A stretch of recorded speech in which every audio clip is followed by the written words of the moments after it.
वालेकुम प्यारे बच्चों। आज के जो हमारा टॉपिक है वो है लंदन डिस्पर्शन फोर्सेस। बहुत ही इंपॉर्टेंट टॉपिक है।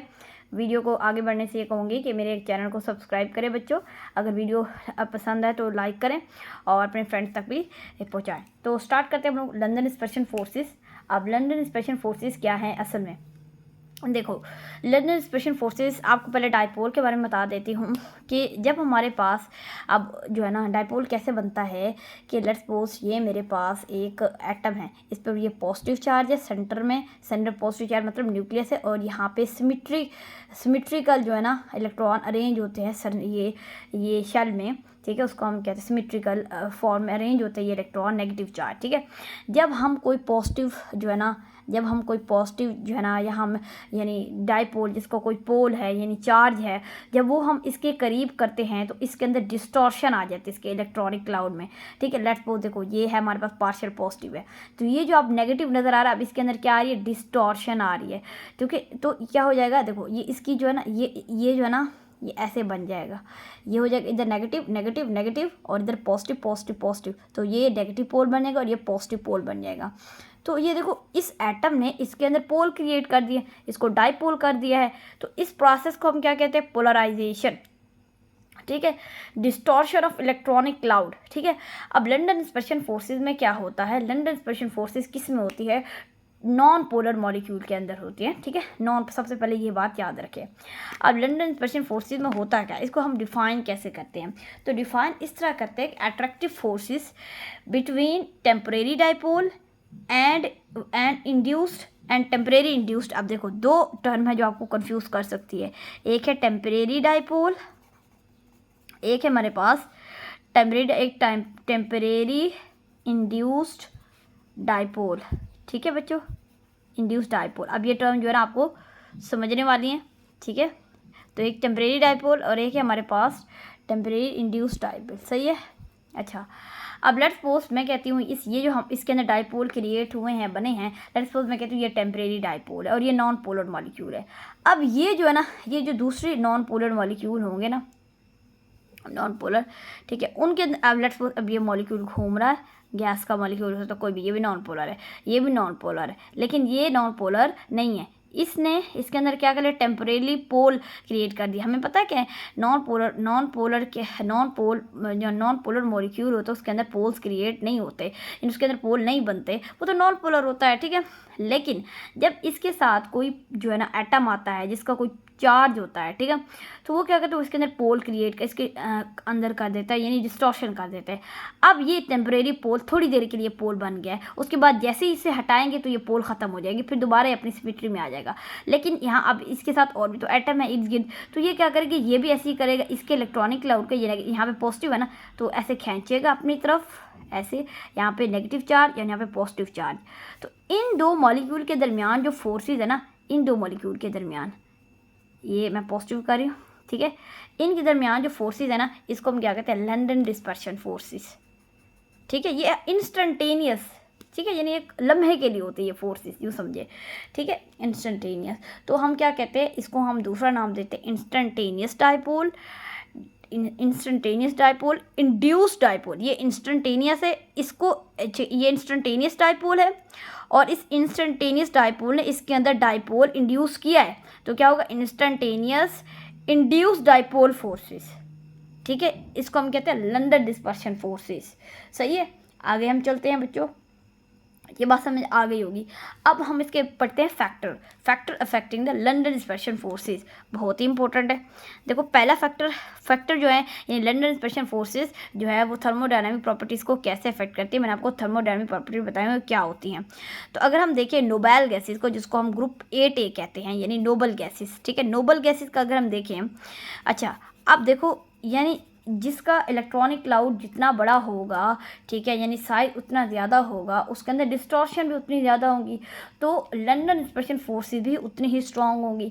तो अगर हम डाउन द ग्रुप जाएं तो हम देखते हैं कि साइज़ बढ़ता है, जब साइज़ बढ़ता है तो फिर क्या होता है कि लंदन डिस्पर्शन फोर्सेस भी स्ट्रांग होती है, तो हमारे पास जो थर्मोडायनामिक प्रॉपर्टीज़ है वो भी क्या होती हैं, ज़्यादा होती हैं।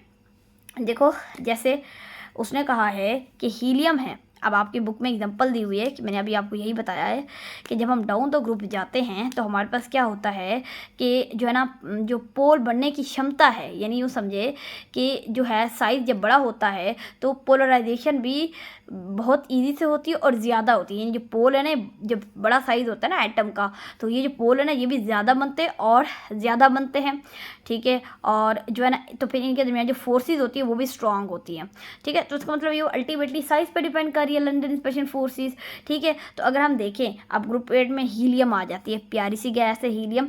अब हीलियम का जो बॉइलिंग पॉइंट है आपकी बुक में दिया हुआ वो है -268 डिग्री, -268 डिग्री।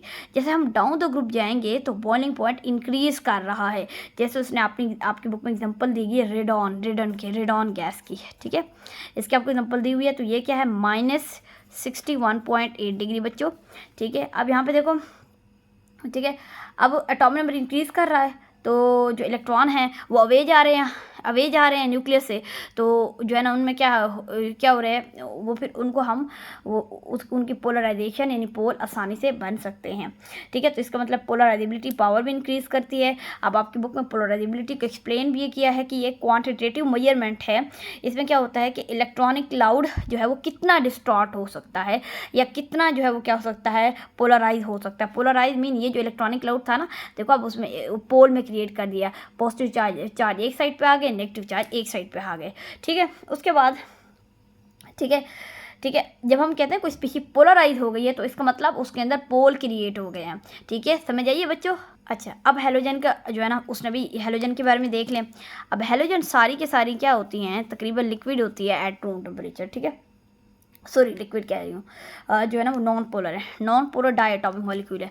Cl2 को देखें, Br2 को देखें, I2 को देखें, F2 को देखें, ये सारी क्या है हमारे पास हेलोजन है, डायटॉमिक मॉलिक्यूल की फॉर्म में होती है। लेकिन रूम टेम्परेचर पे इनकी जो फिजिकल स्टेट होती है वो क्या होती है, डिफरेंट होती है। देखो, जिसकी गैशियस स्टेट होगी उसके अंदर वीक इंटरमॉलिक्यूलर फोर्सेज होंगी, जिनकी लिक्विड होगी उनकी थोड़ी ज़्यादा होंगी, जिनकी सॉलिड होंगी उनके अंदर ज़्यादा अट्रैक्टिव फोर्सेज होंगी, ठीक है, ज़्यादा अट्रैक्टिव मतलब लंदन इंस्पेक्शन फोर्सेज। तो लंदन इंस्पेक्शन फोर्स, इसका मतलब ये हुआ कि जब हम डाउन द ग्रुप जाते हैं हमें पता है कि साइज इंक्रीज करता है, पोलराइजेशन पावर इंक्रीज करती है, लंदन इंस्पेक्शन फोर्स इंक्रीज करती है, तो हम देखेंगे जो डाउन द ग्रुप जो एलिमेंट होगा वो क्या होगा, सॉलिड फॉर्म में एग्जिस्ट करेगा। तो आयोडीन है जो डाउन द ग्रुप होता है, ठीक है, तो हम उसको वो सॉलिड फॉर्म में होता है, ब्रोमीन लिक्विड फॉर्म में होता है, ठीक है, लिक्विड फॉर्म में होता है। देखो फोर्सेज इंक्रीज कर रही है ना डाउन द ग्रुप, और F2 और Cl2 क्या होते हैं, गैस के फॉर्म में होता है, आपने सुना होगा, ठीक है। उसके बाद है number of atom. Number of atom भी जो है ना लंदन इंस्पेक्शन फोर्सेस को अफेक्ट करते हैं। देखो, जब नंबर ऑफ एटम इंक्रीज करते जाएंगे किसी कंपाउंड में, किसी जो है ना किसी कंपाउंड में, ठीक है, तो इसका मतलब लंदन इंस्पेक्शन फोर्सेस भी इंक्रीज कर रही हैं। जैसे हम बात कर लेते हैं हाइड्रोकार्बन की, हम बात कर लेते हैं, जैसे मैं बात कर लेती हूँ जो है ना हेक्सेन की बात करूँ तो हेक्सेन यानी C2H6 ये हमारे पास क्या है, हेक्सेन है। अगर हम हेक्सेन की बात करूँ, ठीक है, हेक्सेन सॉरी ये हम हेक्सेन नहीं है, ये हमारे पास इथेन है। और मैं हेक्सेन की बात करूँ C6H14, ये आपको जाके आगे पता चलेगा ये क्या है, हमारे पास हाइड्रोकार्बन है, ठीक है। और हाइड्रोकार्बन में कौन सी क्लास है, एल्केन। तो देखो C2H6 का बॉइलिंग पॉइंट कम होता है C6H14 के मुकाबले में, क्यों, क्योंकि नंबर ऑफ एटम इंक्रीज कर गए हैं बच्चों, ठीक है। अब देखो तो C2H6 का आपकी बुक में क्या दिया हुआ है, C6, अब यहाँ पे C6H14 का जो है बॉइलिंग पॉइंट आपकी बुक में दिया हुआ है 68.7 डिग्री जो है ना, ये आपका बॉइलिंग पॉइंट दिया हुआ है। जबकि इसका जो इथेन है ना, इसका पता कितना है, इसका है -88, ठीक है, लगभग ऐसे ही है। तो देखो -88 कहाँ पे और 68 कहाँ पे है, तो यही है कि नंबर ऑफ एटम भी इंक्रीज़ करते हैं। क्योंकि देखो जब हमारे पास ये जो, अगर हम इसको देखें तो ऐसे इस तरह 2 2 4 5 6, अब देखो ज़्यादा स्पेस है इन कार्बन चेन के अंदर, ज़्यादा स्पेस है, जिसकी वजह से ये बाकी मॉलिक्यूल को अट्रैक्ट कर सकते हैं, इनके दरमियान जो अट्रैक्शन होती है वो ज़्यादा होती है, ठीक है, मतलब आप ये याद रख लें, ठीक है। अच्छा, उसके बाद हम ये हमारे पास फिर आपकी बुक में जो है ना बॉइलिंग पॉइंट दिए हुए हैं तकरीबन, वो आप थोड़ा देख लीजिए, क्योंकि एंट्री के जो बच्चे हैं उनके लिए बहुत इंपॉर्टेंट है वो बॉइलिंग पॉइंट। और आप जो है ना शॉर्ट लिस्टिंग करें और इंशाल्लाह ताला आपको ये जो है चैप्टर बहुत ईजी लगेगा।